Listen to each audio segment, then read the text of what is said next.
네, 다 같이 성경을 들고 일어서시기 바랍니다. 봉독해드릴 하나님의 말씀은 에베소서 5장 18절 말씀을 제가 봉독해드리겠습니다. 이것은 하나님의 말씀입니다. 술 취하지 말라. 이는 방탕한 것이니 오직 성령으로 충만함을 받으라. 갈라디아서 5장 22절에서 23절 말씀까지입니다. 오직 성령의 열매는 사랑과 희락과 화평과 오래 참음과 자비와 양성과 충성과 온유와 절제니 이 같은 것을 금지할 법이 없느니라. 아멘. 다 같이 앉으시기 바랍니다.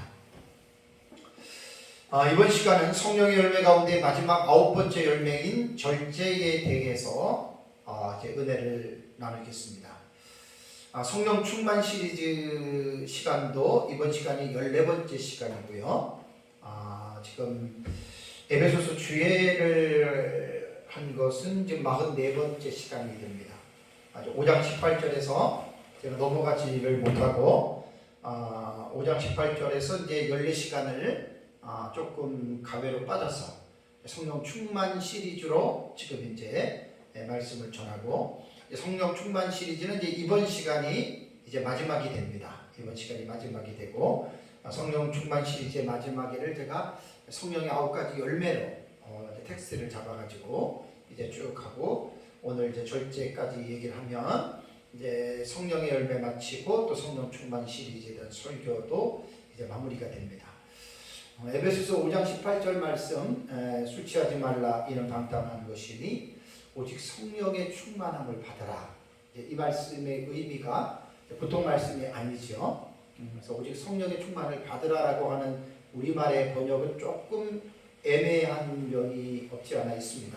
그래서 원문을 가지고 그 부분을 좀 더 자세하게 말씀을 드리면, 알라 플로리스세 엔푸뉴마티라고, 오직 그 성령으로, 오직 그 성령에 의하여 현재 시제니까 계속해서 충만해져라. 수동태니까 오직 성령에 의하여 계속해서 충만해져라. 이것은 명령형이기 때문에 모든 그리스도인들이 이 말씀을 받아야 됩니다.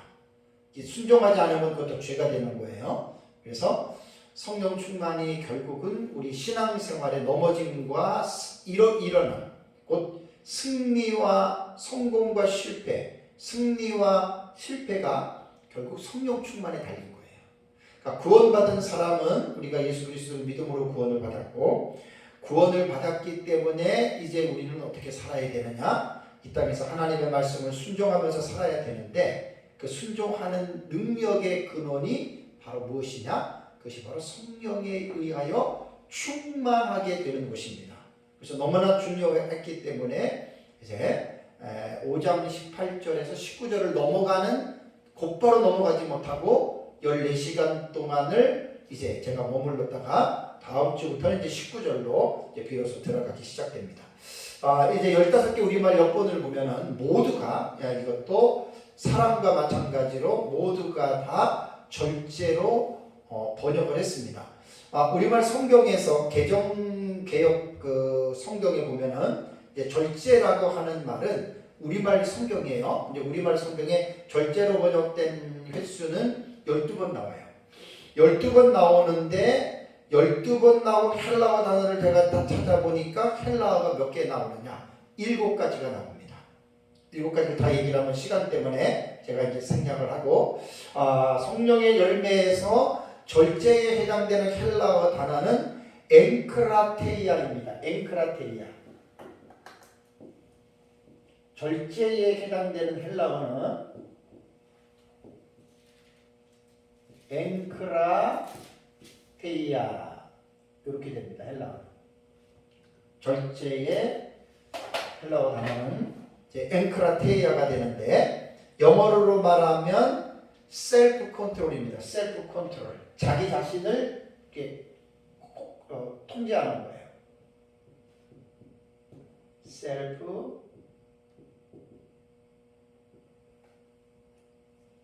컨트롤. TROL. TROL 맞아요. 셀프 컨트롤 하게 됩니다. 이게 이제 절제라고 하는 말이거든요. 절제. 자기 자신을 이제 컨트롤한다, 이제 그런 뜻이잖아요. 명사 엔크라테이아는 엔크라테스에서 테이안데 테스 끝에가 이렇게 붙어요. 테스. 엔크라테스에서 이제 테스입니다. 엔크라테스에서 이제 유래가 됐어요. 이 엔크라테스는 무슨 뜻이냐면 강한 혹은 지배하는, 그 다음에 억누르는 혹은 자제하는. 그러니까 이 절제라고 하는 어떤 있는 게 아니라 여러 가지의 어떤 단어들이 있습니다. 그래서 이 단어는 성적인 문제에 관련되어서는 억제, 참을성 혹은 자제, 이게 바로 이제 엔크라테스라고 하는 그런 뜻입니다. 그것도 이제 그 의미를 하는 뜻이라고 합니다. 철학자 소크라테스는 엔크라테이아를 윤리학에서 중요한 덕목의 하나로 처음 소개했습니다. 그러니까 이 절제라고 하는 것은, 자제라고 하는 것은 윤리학에서, 인간의 어떤 행동을 다루는 학문에서는 자기 자신을 자제하는 것이 참으로 중요한 덕목이다라고 말을 했고, 또 철학자 플라톤은 엔크라테이아를 감각적 충동에 대한 통제력입니다. 충동적으로 감정이 막 일어날 때 이것을 통제하는 것이 바로 이것이 엔크라테스다라고 이렇게 말을 했습니다. 구약 성경을 히브리어로 헬라어로 번역한 이 70인역을 보면, 물론 이제 그 정경에는 없습니다. 그래서 70인역번의 외경을 보면 3번 이 엔크라테이아가 나옵니다. 이 억제로 이렇게 번역이 되는데, 뭐 집회서라든가 마카베오서 4서에 이 단어가 3번 나온다고 그래요. 우리 신약 성경에는 엔크라테이아가 성경에 4번 나옵니다. 그래서 사도행전 24장 25절, 갈라디아서 5장 23절, 베드로후서 1장 6절에 엔크라테이아가 2번 나옵니다. 그래서 신약 성경에는 4번이 나옵니다. 그렇다면 우리말로 번역된 이 엔크라테이아를 절제로 번역을 했는데, 우리말 사전적인 정의는 무엇일까요? 절제라고 하는 말은 마디 절자에다가 결제할 절자거든요. 우리말의 의미는 정도를 넘지 않도록 알맞게 조절하거나 제어하는 것을 절제라고 합니다. 그렇다면 정도를 넘지 않도록 알맞게 조절하고 제어한다는 말에서 정도라고 하는 것은 무엇을 기준으로 하는 것일까요? 애매하잖아요, 그렇죠? 어떤 정도를 말을 하는 걸까요? 그래서 정도라고 하는 우리말의 의미를 찾아보니까 알맞은 한도입니다. 알맞은 한도. 그럼 알맞은 한도가 어디까지죠? 그건 사람마다 다를 거 아니에요. 똑같지 않아요.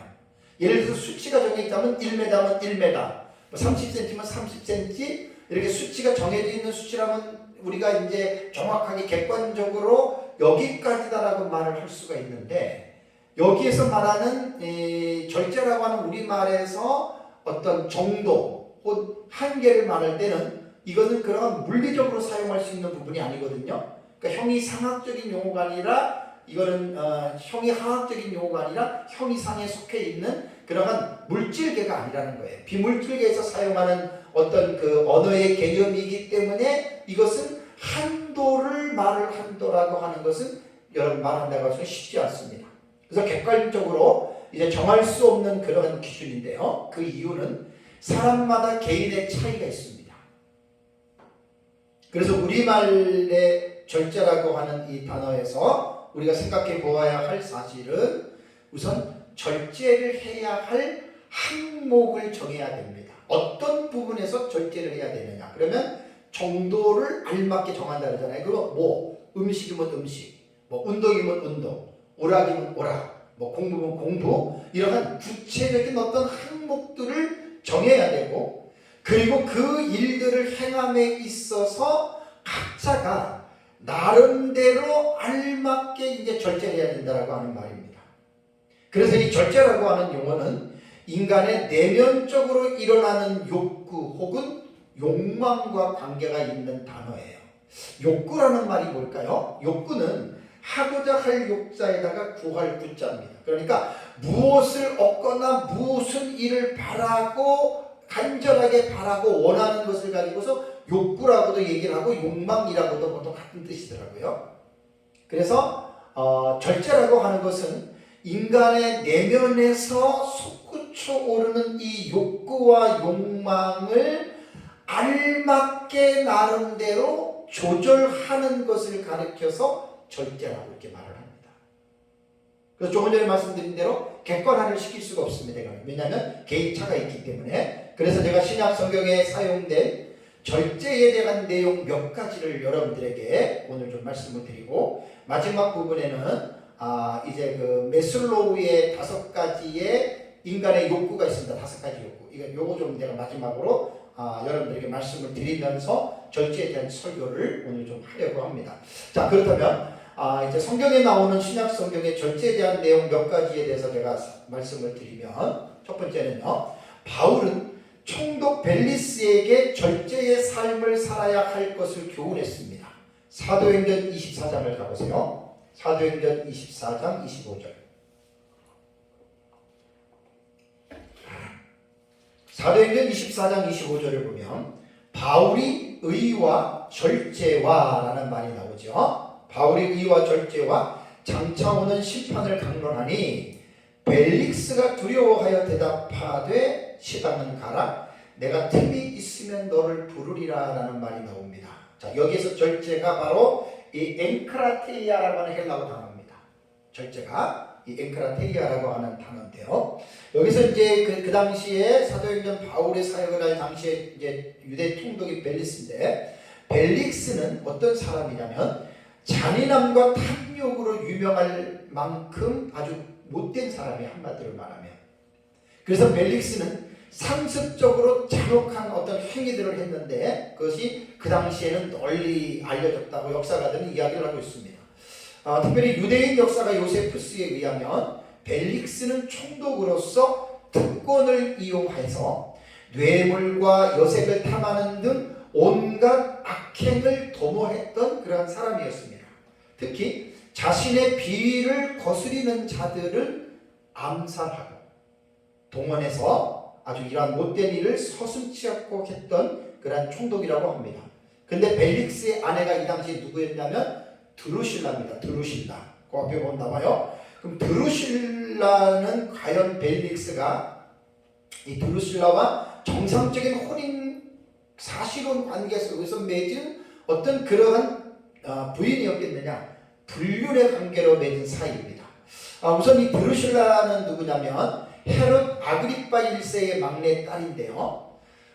드루실라는 약 15세기에 소아시아 동부의 코마게네 왕국의 왕자와 약혼을 했는데, 그 왕자가 유대교로 개종하는 것을 거부했기 때문에 약혼을 파행하고, 드루실라 오빠가 아그리파 2세입니다.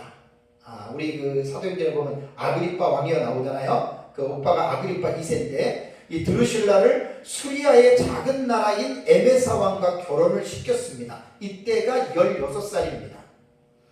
아주 어린 소녀 나이죠. 물론 뭐 그 당시에 유대의 관습으로 볼 때 우리가 생각하는 16살보다는 더 많은 나이로 보겠지만 어쨌든 겨우 16살이었는데, 벨릭스는 그 당시에 이 절세 미녀였던, 아주 드루실라가 아주 미인이었다고 그래요. 그러니까 이제 이 드루실라를 보고 거기에 빠져버린 거예요. 그럼 이미 유부녀 아닙니까? 유부녀인데도 구브로 출신인 유대인 마술사 아토모스를 시켜서 이제 드루실라를 자신의 부인이 되게끔 끌어오려고 합니다. 결국 온갖 가문미설로 유혹을 해서 성공을 해서 이 드루실라는 벨릭스의 3번째 아내가 됩니다. 자, 그러니까 벨릭스의 행실을 볼 때 바울이 지금 이 벨릭스 총독 앞에서 뭘 지금 전했습니까? 옳은 일들이에요. 그 다음에 절제, 그 다음에 장차 오는 심판을 바울이 전했단 말이에요. 바울이 지금 이때는 재판을 받는 중이거든요. 유대인들의 인해서 재판을 받는 중이기 때문에 사실은 충독한테 고분고분 말을 해야 자기한테 좋아지는데, 여기에서 의와 절제와 장차 오는 심판을 전했다라고 하는 말은 바울은 진정한 말씀의 사람이었습니다. 진정한 하나님의 종이었습니다. 그래서 자기 자신이 어떻게 될지에 대한 그 생각보다는 하나님의 말씀을 바르게 전해야 되겠다라고 하는 이러한 중심에 서 있는 사역자였죠. 그러니까 벨릭스가 벌써 바울이 전할 때 의와 절제와 심판을 벌써 전했다라고 하는 것을 볼 때, 여기에서 아마 벨릭스는 상당히 마음의 부담을 느꼈던 이제 그런 것들을 이제 볼 수가 있습니다. 그래서 벨릭스의 행실을 볼 때는 절제와는 아주 거리가 먼 사람이에요. 자기 자신을 컨트롤하는 데는 먼 사람이고, 인간의 말초 신경에 의해서 자극을 받아서 인간의 육체의 소욕을 따라서 자기가 하고 싶은 것은 서슴지 않고 했던, 자기의 명예와 권력과 부를 가지고 절제함을 하지 못하고 살았던 여러분 그러한 총독이었다라고 하는 것을 이제 우리가 알 수 있습니다. 여기서 이제 바울의 말씀 속에서 우리는 뭘 제가 말씀드리고 싶냐면, 여러분 우리는 절제를 해야 됩니다. 반드시 이제 오늘 설교가 절제에 대한 주제 설교이기 때문에 계속해서 강조를 합니다. 모든 삶에서 특히 그리스도인들은 절제해야 됩니다. 어떤 것은 하고 어떤 것은 괜찮고 아닙니다. 모든 삶이라고 얘기를 했습니다. 다음에 두 번째는 베드로후서 1장 6절을 가보세요. 베드로후서 1장 6절을 보면은 지식의 절제를, 절제의 인내를, 인내의 경건을, 여기도 절제가 앵크라테이아입니다. 아까 말씀드린 우리말 성경에 나오는 숫자에 비해서 이 절제가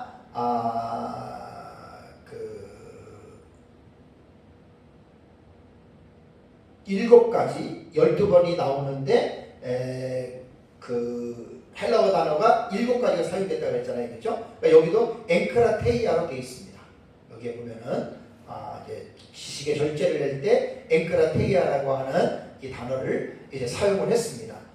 그러면 여기서 이제 바울은 절제는 지식과 또 인내와 연관을 지어서 지식의 절제, 절제의 또 인내, 인내의 경건을 쭉 해서 그리스도인들이 신앙적인 어떤 지식, 그 신앙적인 지식을 가지고 살아야 되는데 그 중에 하나가 바로 뭐냐면 절제입니다. 절제. 여기서 절제는 모든 행사를 적절하게, 아까 정도에 맞게끔 말씀을 드렸잖아요. 적절하게 행하는 내적이며 외적인 자기 조절입니다. 내적으로 일어나는 어떤 그러한 성향이긴 합니다만 이것이 외적으로 어떤 조절해야 되는, 자기의 행동을 조절해야 되는 그런 의미를 가지고 있죠. 그래서 여기서 앵크라테이아는 금욕주의적으로 이해하면 안 됩니다. 여러분, 절제와 금욕주의는 다릅니다. 금욕과 금욕주의는 다릅니다. 금욕은 우리에게 절제는 필요하지만 그 금욕주의로 가버리면 인간의 기본적인 욕구 자체를 죄악시하고 터부시하고 또 그것을 하지 말라라고 하기 때문에 금욕주의는 그것은 올바른 사상이 아닙니다. 그건 아주 위험한 사상입니다. 그래서 여기에 보면은 이제 절제는 자신을 제어하는 능력으로서 이것을 이제 우리에게 교훈을 하고 있죠. 절제는 고대 그리스 사사고 헬레니즘 철학에서 윤리학에서 아주 높이 평가되는, 그래서 아까 제가 이제 소크라테스 같은 경우 이 절제를 상당히 에토스, 그러니까 윤리학에서 상당히 아주 훌륭한 덕목으로 소크라테스는 둔다고 얘기했잖아요. 그래서 이것은 사실 절제는 상당히 중요한 어떤 그러한 주제에 대한 학문이라고 하는 것을 여러분들이 이제 기억을 해야 됩니다. 그래서 신약 성경에서 절제는 육체적 욕망에 지나친 방종과 이방 세계의 성적 남용에 반대하는 의미로서 사실 이 절제라고 하는 말이 사용이 되어졌습니다. 그래서 우리 그리스도인들은 이 신앙의 지식을 기초해서 우리는 성령의 아홉 번째 열매이기 때문에 이 절제의 열매를 맺어야 된다는 거예요. 곧 절제하는 삶을 살아야 된다는 거예요. 그래서 이 절제하는 삶이 우리 인간에게 어느 정도는 있는 것 같아도 사실은 완전한 절제는 인간에게 없습니다. 인간이 그 절제를 할 수가 없습니다. 그래서 성령의 열매라고 바울은 갈라디아 성도들에게 이것을 지금 교훈하고 있는 것이죠. 진정한 절제는 인간이 할 수 없습니다. 성령의 9가지 열매가 다 그렇습니다. 전 시간에도 제가 말씀을 드린 대로 그렇습니다. 그래서 이제 베드로는 이 지식이라고 하는 신앙적인 어떤 우리 지식에 반드시 이 절제가 또 포함이 돼야 되고 또 이러한 절제의 삶을 살아가야 된다라고 이제 우리에게 교훈하고 있습니다. 세 번째 볼 말씀은 디모데후서 1장 7절을 볼까요? 디모데후서 1장 7절을 보면 하나님이 우리에게 주신 것은 두려워하는 마음이 아니요 오직 능력과 사랑과 절제하는 마음이니, 우리 개역 성경에는 근신하는 마음이라고 했습니다. 여기에서 이 단어, 절제로 번역된 이 단어는 소프로니스모스라고 하는 단어입니다. 소프로니스모스라고 하는 이 단어가 엔크라테이아라고 하는 다른 단어지만 우리말 성경으로는 절제로 번역을 했고 개역 성경에는 근신으로 번역을 했습니다. 그러니까 이것도 같은 이제 엔크라테이아하고 단어는 다르지만 절제로 번역이 됐다라고 하는 말이죠. 요 소프로니스모스는 신약 성경에 디모데서 딱 한 번만 나오는 단어입니다. 여기서 소프로니스모스는 자아 통제입니다. 셀프 컨트롤입니다. 이거를 이제 말할 때 이 단어를 사용했습니다. 그렇다면 바울이 지금 디모데후서에 기록한 말씀이 뭐냐면 하나님이 우리에게 주시는 마음들이 있어요. 마음들. 그러니까 인간의 마음 속에서 스스로 나오는 감정이 있고 또 마귀에 의해서 우리의 마음속에 주어지는 생각과 감정들이 있듯이 하나님이 우리에게 주시는 생각과 하나님이 우리에게 주시는 감정이 있다라는 말이에요. 생각이. 그래서 디모데후서에는 하나님이 우리에게 주시는 것은 두려워하는 마음이 아니다. 우리가 어떤 사건과 상황으로 인해서 만약에 우리가 두려워하는 마음이 생겼다. 그리고 우리가 그 두려움에 빠진다면 그 두려움은 하나님으로부터 온 게 아니에요.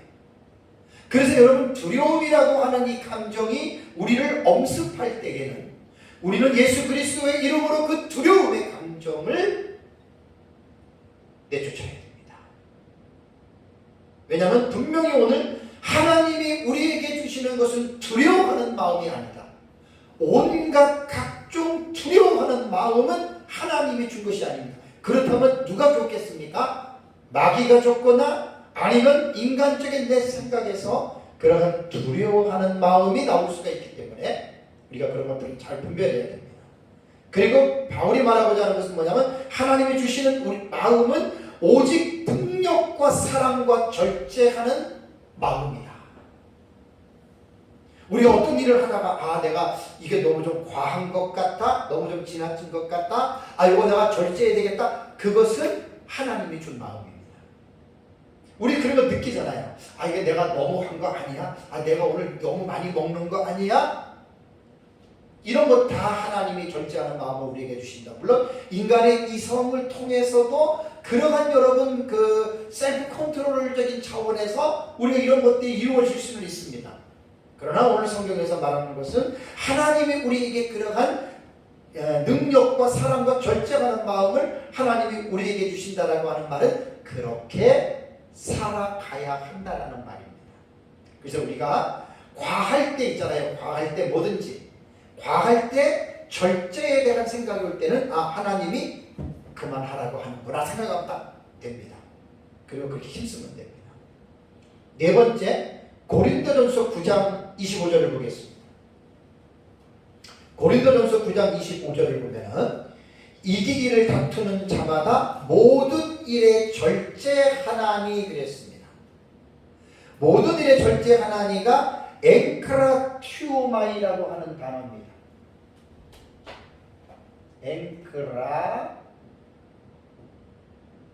엔크라튜오마이, 엔크라 이렇게 되는 거예요. 엔크라튜오마이. 그러니까 엔크라테이아와 같은 단어군에서 나온 단어예요. 이거는 모든 일에 절제하나니 왜요? 그들은 썩을 승리자의 관을 얻고자 하되 우리는 썩지 아니할 것을 얻고자 하느니라 그랬죠. 자, 여기 이기기를 다투는 자는 누구죠? 운동 경기에 참석하는 자들을 말합니다. 운동선수들입니다. 근데 이들은 모든 일에 절제를 한다. 여기 동사가 절제를 하나니라고 하는 말은 앵크라튜에타입니다. 앵크라튜에타이 이렇게 돼요. 투에타이예요. 투에타이. 앵크라튜에타이.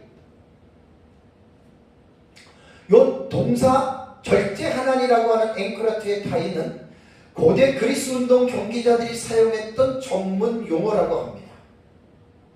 그래서 이게 절제하나니가 앵크라튜에타이는 앵크라튜오마이, 여기 원형이 앵크라튜오마이예요. 요 앵크라튜오마이의 현재 중수 디포테입니다.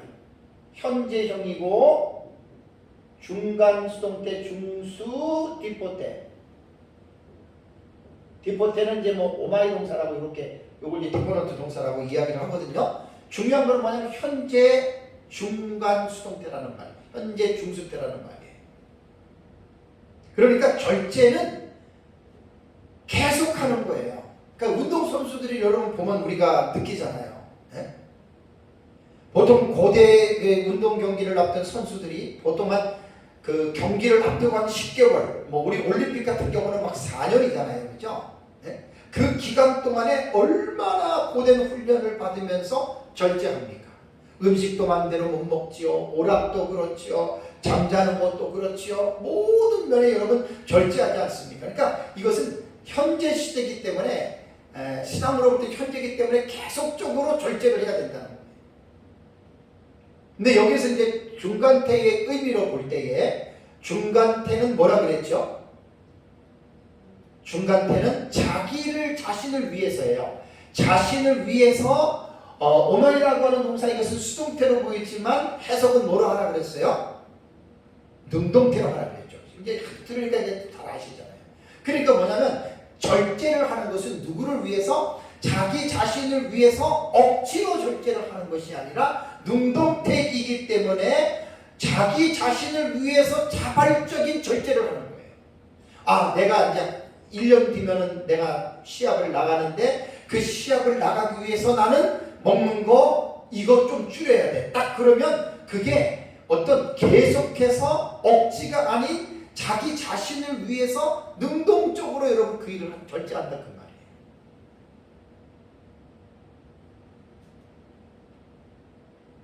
여러분 절제는 정말 우리들의 삶에 너무너무나 필요한 그러한 요소입니다. 그러니까 성령의 그 9가지 열매가 사랑, 희락, 화평, 오래 참음, 자비, 양성, 충성, 온유까지 8가지를 쫙 해놓고 마지막이 뭐냐? 절제입니다. 절제. 모든 일의 마무리는 절제입니다. 아무리 좋아도, 아무리 즐거워도, 아무리 기뻐도 반드시 절제라고 하는 앵크라테이야. 절제라고 하는 이 부분에서 놓쳐버리고 절제하는 삶을 살지 못하면 아무리 좋아도 아무리 성공을 했어도 이 앵크라테이아에서 무너져 버리게 되면 모든 것들이 무너져 버릴 수밖에 없다는 겁니다. 절제입니다. 절제. 내 힘으로 될 것 같으면 왜 성령의 열매라고 했겠어요? 인간의 노력으로 절제를 할 수 있을 것 같으면 왜 이것을 굳이 성령의 열매라고 이것도 말을 했겠습니까? 정말 힘듭니다. 인간의 힘으로 절제한다는 건 정말 힘듭니다. 우리가 아예 싫어하는 것은 아예 하지도 않지만 특히 내가 좋아하는 것들, 특히 내가 즐기는 것들을 절제를 한번 해보십시오. 어떤 사람이 아주 식도락합니다. 먹는 걸 너무나 좋아합니다. 그 정말 기가 막힌 생전에 처음 보는 맛있는 음식을 넣고 절제한다는 게 쉽습니까? 어렵습니까? 어렵습니다. 오락을 좋아하는 사람이 그냥 기가 막힌 오락을 만났어요. 그 절제하는 게 쉽습니까? 어렵습니까? 그래서 어렵다는 거예요. 그래서 이것이 다 성령의 열매로 이게 주어진다는 거죠. 절제가 힘든 경우가 있거든요. 고린도전서 7장을 보세요. 고린도전서 7장 9절을 보면 바울이 고린도 성도들에게 뭐라고 얘기하냐면 만일 절제할 수 없거든 엥크라티오마이입니다. 단어가 엥크라티오마이에요. 만일 절제할 수 없거든 결혼하라. 정욕이 불같이 타는 것보다 결혼하는 것이 나으니라. 미혼 남녀의 젊은 남녀가 정욕을 절제하지 못할 때 이런 결혼을 해야 됩니다. 왜냐하면 그것 때문에 죄를 줄 수 있기 때문에 그렇습니다. 그래서 그 정욕을 해소할 것을 이제 결혼을 통해서 해소하라고 이제 교훈하는 것이죠. 그래서 불같이 타오르는 정욕은 참 절제하기가 힘들어요. 내가 좋아하는 것 여러분 그거요. 내가 푹 빠져있는 것 그거 절제해보라 그러세요. 못합니다. 인간은 절대 못합니다. 마약에 술에 도박에 이게 빠져있는 사람한테 가서 미쳐있는 사람한테 가서 절제하십시오. 마약, 술, 담배 절제하십시오. 여러분 그거 안 됩니다. 근데 성령에 충만하면 성령의 열매로는 이게 가능하다는 거예요. 절제가. 자, 절제에 대한 성경적 교훈 제가 몇 사람에 대해서만 여러분들에게 말씀을 드립니다. 자, 우선 요셉 기억나시죠? 요셉이 전후 맥락 다 스피약합니다. 보디발의 아내로부터 받은 성적인 유혹에 요셉은 절제했습니다. 거기에 빠지지 않고 이겨냈습니다.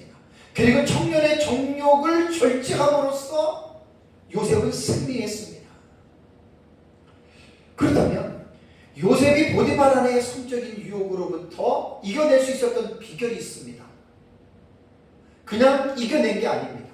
우리는 이런 것들을 배워야 됩니다. 창세기 39장을 보십시오.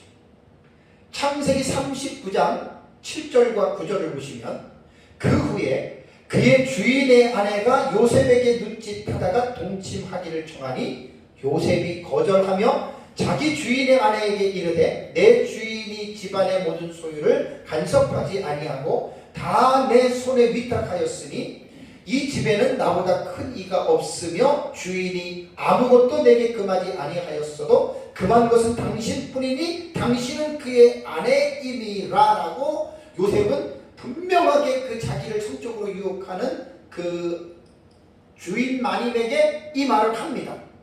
그리고 요셉이 무슨 말을 하는 줄 아십니까? 그런즉 내가 어찌 이 큰 악을 행하여 하나님께 죄를 지으리이까. 득죄입니다. 득죄. 죄를 얻는다는 거죠. 득죄. 죄를 지으리이까. 이렇게 표현을 했습니다. 그러니까 요셉이 청년의 정욕을 이길 수 있는 그 마음의 저변에는 뭐가 깔려 있었냐면 그것은 죄라는 거예요. 하나님이 볼 때는 죄이기 때문에 내가 그 육신의 말초 신경의 자극에서 즐기는 그 죄를 내가 짓게 되면 결국은 그것 때문에 내가 하나님께 죄를 짓기 때문에 이것은 악한 행동이 되기 때문에 나는 안 하겠다 그겁니다. 그러니까 절제도 무조건 절제를 하는 게 아니라 절제를 하게 하는 원동력이 있다는 거예요. 그래서 요셉은 이것을 죄와의 연관성을 지었다는 말입니다. 우리가 아까 처음에 설교 시간에 서론에 말씀드린 대로 정도에 알맞는 것을 할 때에는 항목을 우리가 정해야 돼요. 항목. 어떤 부분에 어떤 일에서 우리가 절제해야 될 것인가. 예를 들어서 술 먹기 시합, 술 마시기 대회가 있어요. 그 술 마시기 대회 가지고 술을 마시긴 마시되 절제해야 되겠다라는 사람들이 말을 하지만 우리는 항목 자체가 그리스도인이 술을 마시는 것에 참여할 수 있겠느냐? 나는 없다고 봅니다. 안타깝게도 우리 방송인인 서무순 씨가 어제 외국에서 죽었더라고요. 그분이 목사입니다. 근데 뉴스에서 이렇게 나오는 거 보니까 교민들하고 있으면서 담배 피는 것까지 봤다. 그리고 또 교회에서 설교하는 내용까지 나와요. 담배 피는 게 죄냐 아니냐 그게 좀 좀 그런데 안 피우는 게 낫지요. 그러니까 그런 것들이 모든 것들이 절제란 말이에요. 그러니까 술 마시기 대회다 그러면 우리 그리스도인들은 항목 자체가 거기는 절제고 뭐가 필요 없어요. 안 가는 게 절제입니다. 안 가는 게. 그러니까 요셉이 그 주인의 마님이 자기에게 요구한 것이 뭐 나랑 뭐 놀자 게임하자 그 정도가 아니라 부부 관계를 하는 성적인 관계를 맺자는 거예요. 항목으로 볼 때 이건 하면 안 되는 거잖아요. 하나님께 죄가 되기 때문에. 그래서 요셉이 이 성적인 유혹에서 이겨낼 수 있었던 것은 요즘으로 우리가 지금 이 시대의 신학적인 표현으로 표현한다면 성령이 충만한 거예요. 그때 하나님의 성령이 충만해서 그 성령의 힘으로 절제를 하게 됐다 그런 말입니다. 다음에 두 번째 다니엘서 1장 8절을 보시면 다니엘서 1장 8절에 다니엘은 뜻을 정하여 왕의 음식과 그가 마시는 포도주로 자기를 더럽히지 아니하리라 하고 자기를 더럽히지 아니하도록 환관장에게 구하니라는 말이 나오죠. 우리가 잘 아는 대로 다니엘과 세 친구 사드락과 메삭과 아벳느고는 주전 605년에 바벨론이 유다를 1차 침공할 때입니다. 1차 침공할 때 그때 왕족과 귀족 중에 몇 명이 포로로 잡혀갈 때 그때 다니엘과 세 친구가 잡혀갔던 거예요. 그리고 이제 느부갓네살은 이 사람들을 3년 동안 귀한 대접을 하면서 갈대아 학문을 가르치고 자기 밑에 신하로 쓰려고 지금 가르치는 중이었어요. 그래서 이제 공부를 시키는 중에 이제 왕의 진미를 음식과 그가 마시는 포도주 이게 뭐냐면 대부분 이런 이방 나라들은 이방 종교 우상에게 제물을 드리고 그것을 대부분 또 먹는 그러한 거였거든요. 그래서 다니엘과 세 친구는 유대의 결고 유대인이고 또 하나님을 잘 믿는 사람들이었기 때문에 우상을 숭배하지도 않고 우상의 제물도 먹지도 않잖아요. 근데 그거를 이제 주는 거예요. 그래서 다니엘과 세 친구가 뜻을 정하고 음식을 먹지 않았다. 자, 이게 절제입니다. 여러분 우리가 음식을 먹어봐서 알지만 음식 먹는 게 죄가 아니에요. 음식은 하나님이 우리에게 내리신 복입니다. 음식을 먹지 않으면 우리는 죽습니다. 식물은 공기와 그 다음에 빛과 열기를 통해서 물을 통해서 식물은 자라고 동물들도 뭐 초식동물, 육식동물 해가지고 자기들의 음식을 통해서 자라고 인간도 음식이 없이는 살아갈 수가 없잖아요. 먹는 것은 기쁨이고 정말로 큰 복입니다. 하나님이 피조물에게 주신 복입니다. 그게. 그런데 맛있는 음식을 두고 정말 영양가가 많은 음식을 보고 그 음식을 내가 먹지 않겠다라고 절제한다라고 하는 것은 쉬운 일이 아닙니다. 다니엘과 세 친구는 우상에게 드려졌던 음식이었기 때문에 신앙의 그런 입장이었기 때문에 안 먹었던 거예요, 여러분. 그걸 율법에서 나온 말씀에서 나온 신이죠.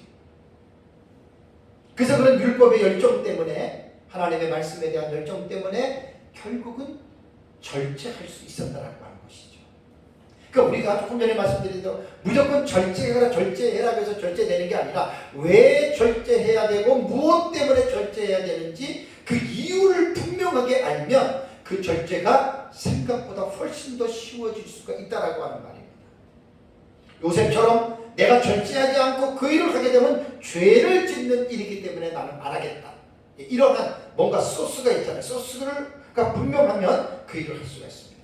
세 번째는 이제 예수님에 대해서 말씀을 좀 드리는데 이사야서 53장 7절을 한번 보실까요? 이사야 53장 7절.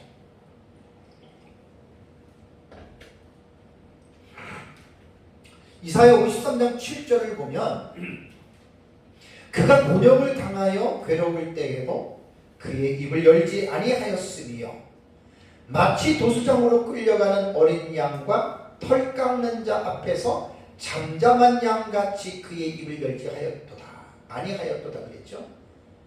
이사야 당시의 이 예언은 메시아의 종의 고난입니다. 예수 그리스도께서 고난을 받으시는 이 본문을 예언적인 의미로 하나님이 이사야를 통해서 예언하게 하신 거거든요. 약 700년이 지난 다음에 이 사건이 예수 그리스도로 말미암아 성취가 되잖아요. 여기서 중요한 것은 그가 곤욕을 당하여 괴로울 때에도 그의 입을 열지 아니하였다. 잠잠한 양같이 그의 입을 열지 아니하였다라고 하는 말. 도수장으로 끌려가는 어린 양과 털 깎는 자 앞에서 절제지요. 일종의 참음이지요. 참음과 절제가 같이 들어가는 거예요. 예수님은 분을 내실 수도 있고 아프다고 소리를 지르실 수도 있었지만 하나님의 예언의 말씀을 이루기 위함이기 때문에 절제했다라는 말이에요. 만약에 예수님이 그 육체의 고난 때문에 아파하고 막 소리를 지르고 만약에 괴성을 질렀다면 이사야서 53장 7절에 있는 이 말씀이 틀린 말씀이 되는 거예요. 그리고 예수님이 원수를 향하여 저주를 퍼붓고 원수를 향하여 예수님께서 뭐라고 강력한 어떤 그러한 어필하는 말을 했다면 이사야서 53장 7절 말씀은 틀린 말씀이 되는 것입니다.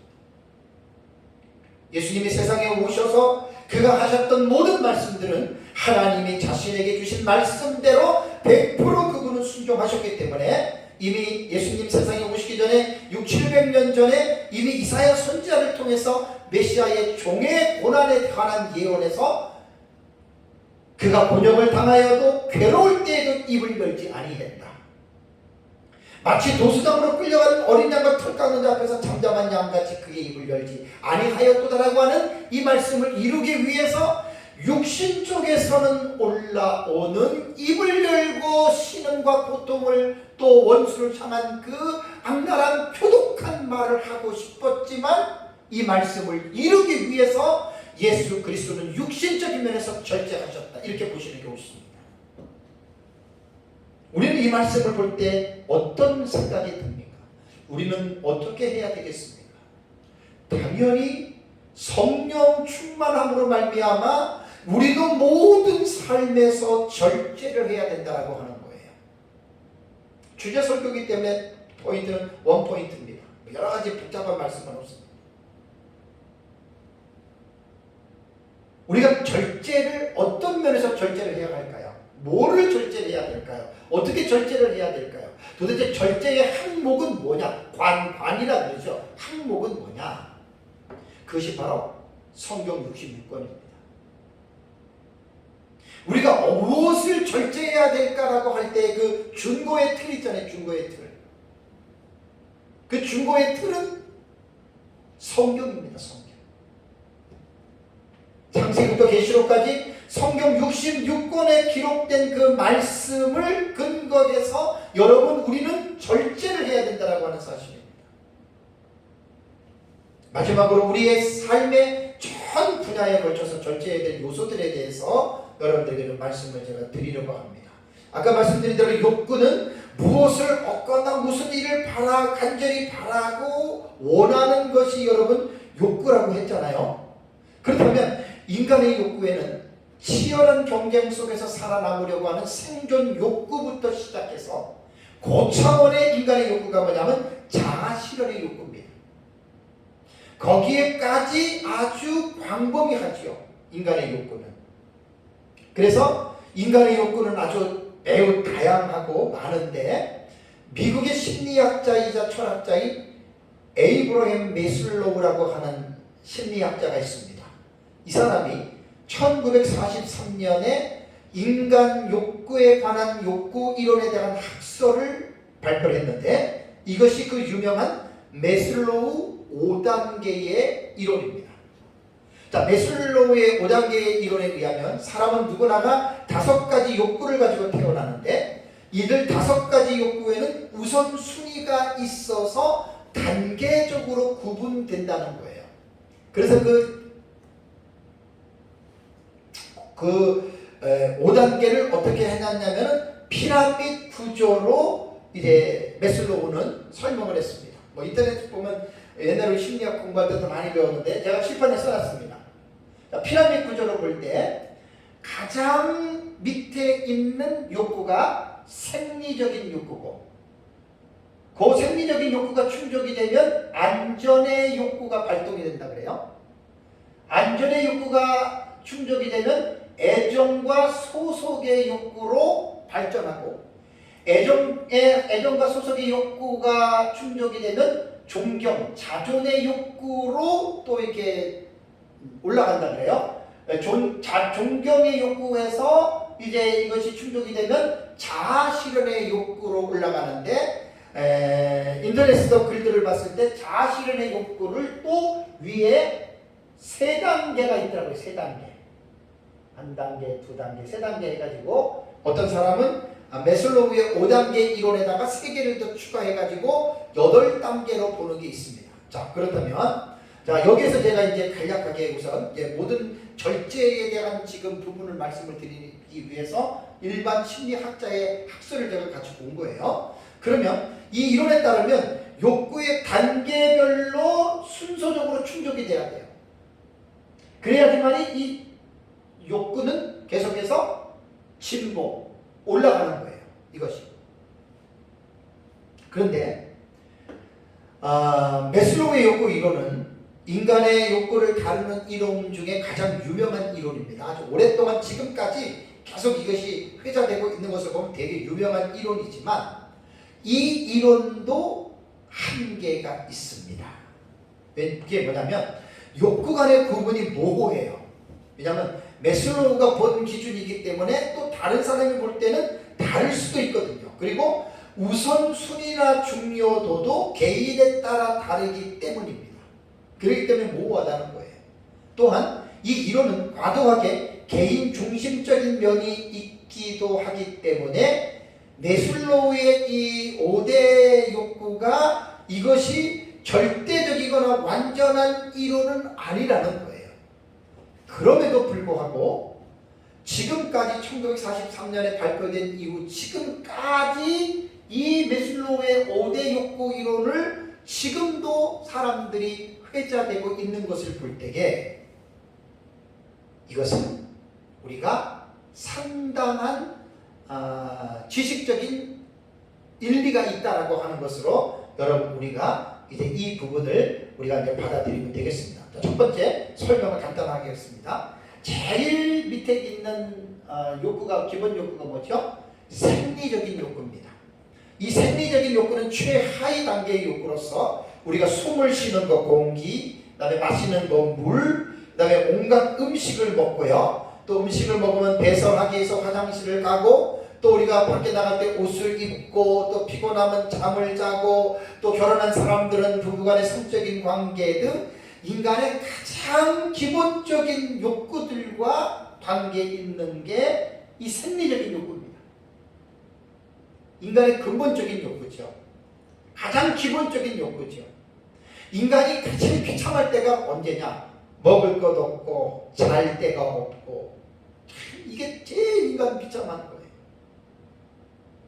다음에 이제 두 번째가 안전의 욕구죠. 이 안전의 욕구는 뭐냐면 신체적으로, 감정적으로, 경제적으로부터 뭔가에 내가 안전해지고 싶은 그러한 욕구입니다. 예를 들면 건강해야 되는데 이제 나이 60 넘어가 보세요. 걱정할 게 건강밖에 더 있어요. 건강해야 된다 그러잖아요. 그것만 그렇습니까? 사람이 살아가다 보면 집이 있어야 되잖아요. 집. 이게 안전의 욕구에 들어가는 거예요. 그 다음에 집만 있습니까? 매월 살아야 할 돈. 그리고 돈을 벌기 위해서 직업. 그리고 여러 가지의 위험이라는 게 우리의 삶에 지금 도사리고 있잖아요. 예를 들어서 놀이터에 갔어요. 아이들 놀이터에 갔어요. 애들이 놀아요. 그러면 저거 다치면 안 되는데. 다 이게 안전의 욕구예요. 여행을 갔어요. 여행 가서 우리가 차를 타요. 이거 사고 나오면 안 되는데. 이게 전부 다 안전의 욕구에 들어갑니다. 그러니까 생리적인 욕구가 충족이 되면 인간은 자연적으로 그 위에 있는 욕구가 발동이 되는 게 안전의 욕구고, 세 번째는 소속과 애정의 욕구라고 합니다. 자, 이제 어느 정도 안전에 대한 부분이 욕구가 충족이 되면 이제는 어느 한 곳에 소속되고 싶어 해요. 그래서 사람들하고, 인간은 사회적인 존재이기 때문에 사람들과 만나서 교제하고 싶어 합니다. 가장 이제 인간의 어떤 그 그룹을 말한다면 이제 결혼이죠, 결혼. 젊은 남녀가 나이가 들어서 이제 서로 이성적으로 호감이 가면 이제 만나서 결혼을 하고 또 자녀를 낳고 그럼 이제 집이라고 하는 것이 생기고 가족이 생기잖아요. 거기에 소속을 하는 거예요. 그래서 우리 가족, 그래서 사랑하고 그런 욕구들이 발동이 되고 또 그러다가 이제 아이들이 커가지고 직장을 가잖아요. 그러면 직장 가면은 직장 내에 동료들이 있어요. 그런 그 동료들과 함께 좋은 관계, 아이들이 학교에 가면은 어때요? 학교에 가면 친구들하고 좋은 관계를 통해서 살아가고 싶죠. 이것이 소속과 애정의 욕구라고 말을 하고 있습니다. 가정 안에서도 그냥 가정이 아니라 불행하고 싸우는 가정이 아니라 행복하고 화목한 가정. 이게 이제 메슬로우가 말하는 이제 그러한 내용들입니다. 이게 이제 소속 애정의 욕구고 네 번째가 뭐냐면 네 번째가 존경의 욕구, 자존의 욕구입니다. 자존의 욕구. 자, 이것은 뭐냐면 이제 소속도 어느 정도 안정이 됐어요. 뭐 가정, 직장, 뭐 이제 다 집 이제 모든 것이 안정이 됐어요. 그럼 사람은 어떤 욕구가 발동이 되느냐? 이제 존경을 받고 싶어해요. 자존의 욕구예요. 그동안에 먹고 사는데 힘쓰고 바리바리 살다가 이제는 어느 정도 나이도 들고 중후하게 되고 이제는 어느 정도 되니까 다른 사람들로부터 내가 인정을 받고 싶어하는, 존경받고 싶어하는 욕구가 있습니다. 그래서 명예욕, 권력욕 전부 다 여기에 들어갑니다.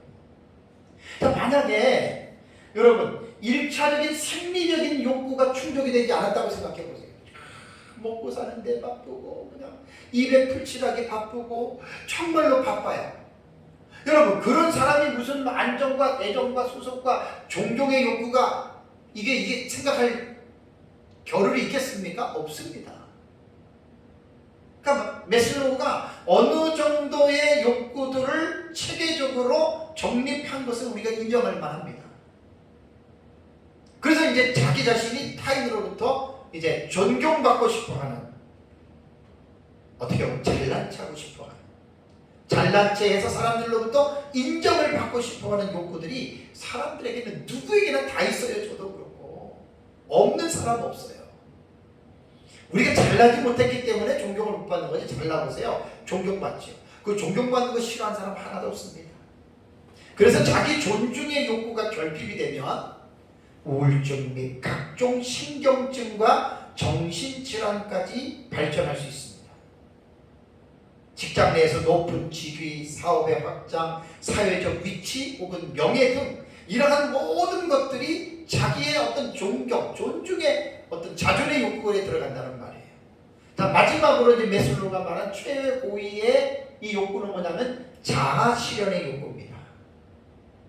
메슬로우는 인간의 욕구의 최고봉을 자아 실현의 욕구로 말을 했는데, 이제 이것은 모든 욕구들이 1단계부터 충족이 되고 나면 이제 마지막 단계로서 자아 실현, 자기의 발전을 이제 이루고 싶은 어떤 뭔가를 해내고자 하는 이제 그러한 단계라고 이제 말을 하죠. 그래서 이걸 이제 조금 더 세분화시키면 이제 인지적인 욕구가 있습니다. 이제 공부하는 거, 뭐 학위를 받는 거, 내가 뭐를 열심히 연구해가지고 사회에 어떤 공헌을 해야 되겠다. 이게 뭐냐면 인지적인 욕구라고 합니다. 다음에 이제 그러고 나면 이제 심미적인 욕구가 있죠.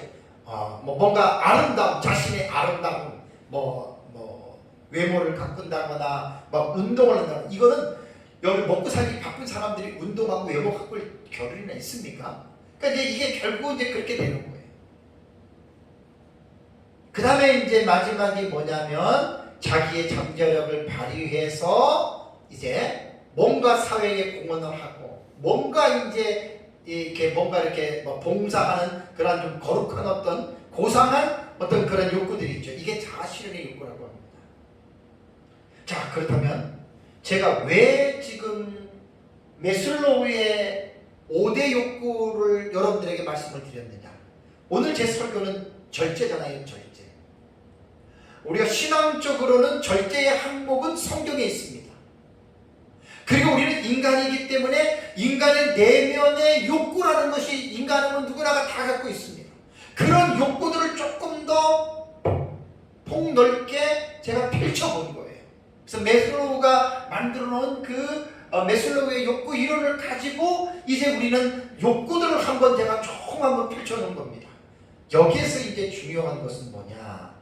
절제라고 하는 것은 지금까지 제가 말씀드린 매슬로우 욕구도 있고 또 성경에 나타난 사실도 있고 이제 이러한 부분들에서 우리는 절제가 필요하다는 거예요. 앵크라테이아. 뭔가 셀프 컨트롤입니다. 뭔가 자신을 조절하지 않고 그냥 거기에 빠져버렸다.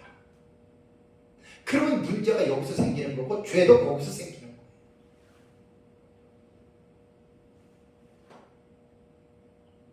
인간은 내면에서부터 솟구치는 모든 욕구를 반드시 충족시켜서는 안 됩니다.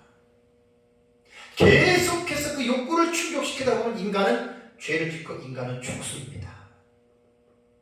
절제가 필요합니다. 자동차가 제어장치인 브레이크가 파열이 된 자동차는 계속해서 달리다가 장애물을 만나면 부딪혀서 죽습니다. 운전자가. 인간은 내면에서부터 올라오는 이 욕구를 무조건 그 욕구를 충족시켜준다라고 하는 것은 그건 잘못된 겁니다.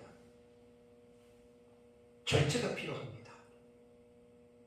셀프 컨트롤이 필요합니다. 결론적으로 말씀을 드리면 절제는 내게 어렵습니다. 왜 많은 사람들이 병에 걸리고 왜 많은 사람들이 죄를 짓고 왜 많은 사람들이 불행한 삶을 사는 줄 아십니까? 셀프 컨트롤의 장치가 망가진 거예요.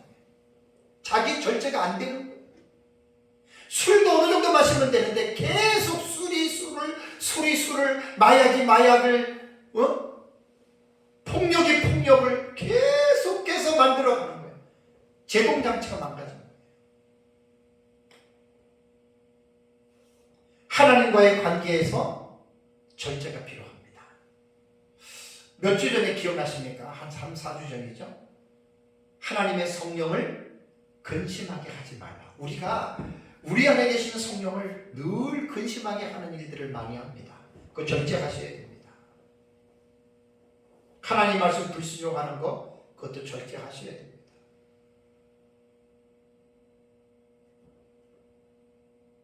다음에 두 번째는 다른 사람들과의 타인과의 관계에서 상대방이 싫어하는 일은 어떻게 해야 되죠?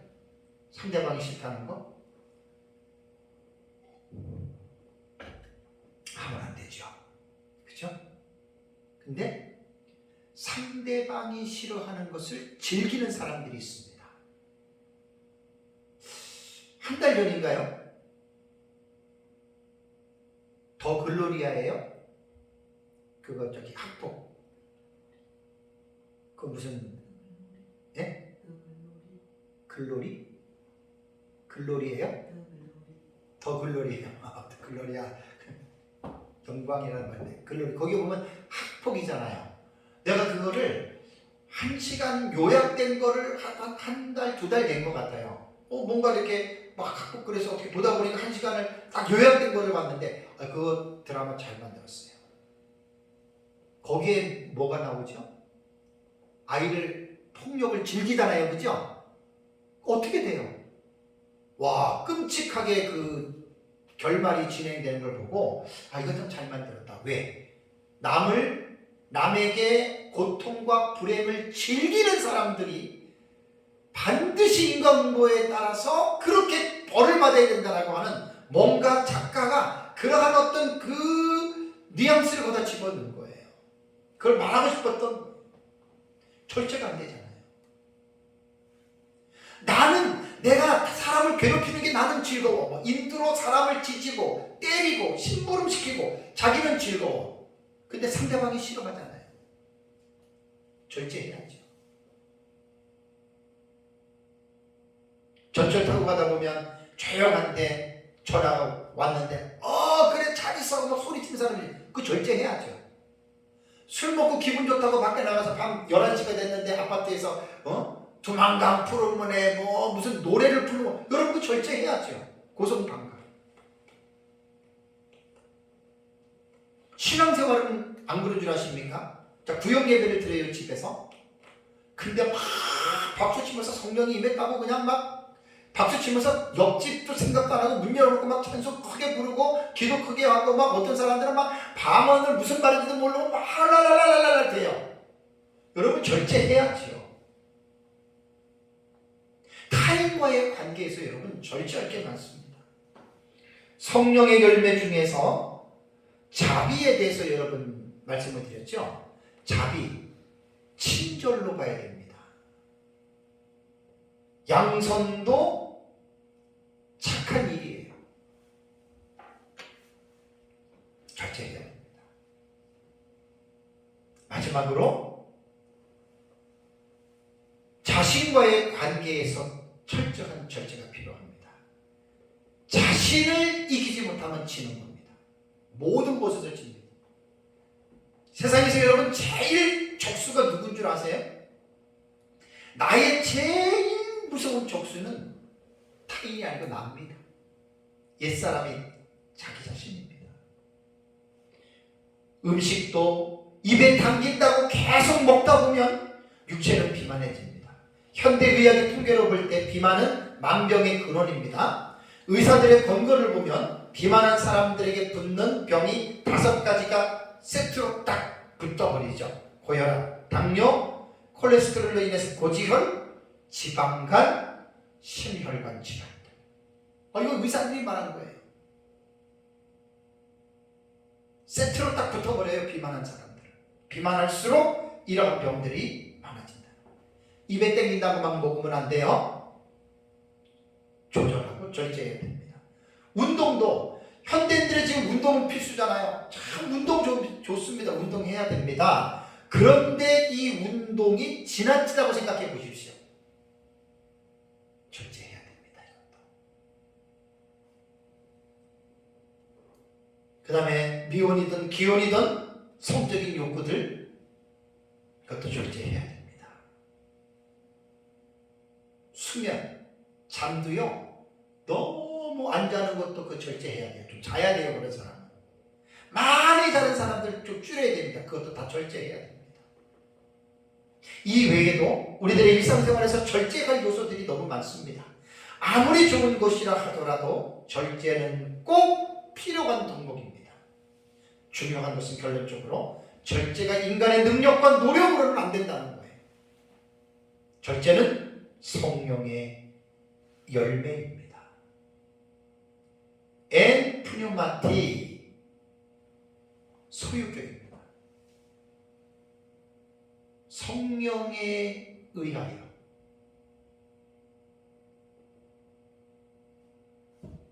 성령의 푸뉴마토스죠. 갈라디아서는 푸뉴마토스, 에베소서는 푸뉴마티입니다. 푸뉴마토스는 소유격입니다. 소유격. 성령에 의한 것입니다. 그래서 성령의 9가지 열매 중에 마지막 열매가 절제에 두었다라고 하는 것은 큰 의미가 있다고 할 수 있습니다.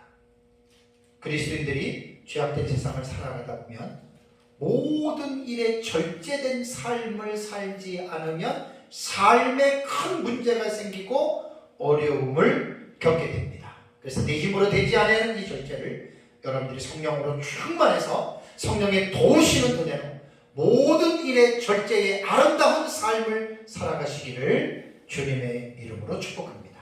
다 같이 함께 기도하겠습니다.